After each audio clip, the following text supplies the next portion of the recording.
আমি শুভেন্দু অধিকারী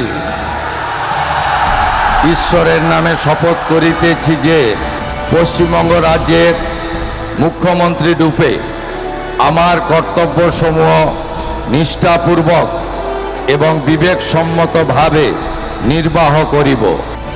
রাজ্যে পট পরিবর্তন হয়েছে, বাংলায় ক্ষমতায় বিজেপি সরকার, পূরণ হয়েছে তার মানত। তাই বর্ধমানের 108 শিব মন্দির থেকে নৈহাটির বড়মা মন্দির পর্যন্ত দণ্ডি কেটে পুজো দেবেন ঋষিকেশ মণ্ডল। তিনি পূর্ব বর্ধমানের খণ্ডঘোষের উদয়কৃষ্ণপুর গ্রামের বাসিন্দা।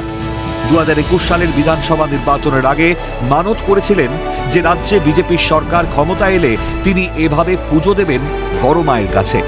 5 বছর পর বিজেপি সরকার গঠনের পর অবশেষে নিজের প্রতিজ্ঞা পূরণের সিদ্ধান্ত নেন তিনি। আমার 2021 সালে মানত ছিল বিজেপি সরকার যদি ক্ষমতায় আসে তাহলে 108 মন্দির টু নৈহাটি দণ্ডি কেটে কেটে যাব। কী কারণে মানত? আমি সরকারটাকে ভালোবাসি, ওই পার্টির কর্মী আমি।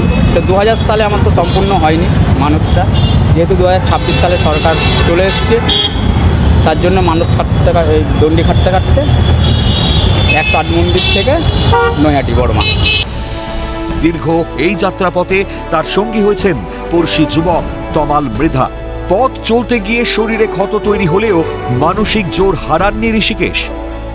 আমি দাদার সাথে যাচ্ছি। দাদার মানত করেছিল 2021 সালে যদি বিজেপি সরকার ক্ষমতায় আসে তাহলে দাদা দণ্ডি কেটে 108 মন্দির থেকে নৈহাটি বড় মায়ের ওখানে যাবে।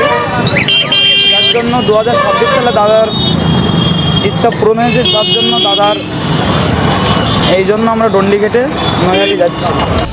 স্থানীয়দের একাংশ তার এই একাগ্রতা ও বিশ্বাসকে সাধুবাদ জানিয়েছেন। ঋষিকেশের ইচ্ছে নৈহাটির বড়মা মন্দিরে পুজো দেওয়ার পর রাজ্যের নতুন মুখ্যমন্ত্রীর সঙ্গে একবার হলেও দেখা করার। এখন দেখার তিনি সেই সুযোগ পান কিনা। রাজেশ খানের রিপোর্ট, ক্যালকাটা নিউজ।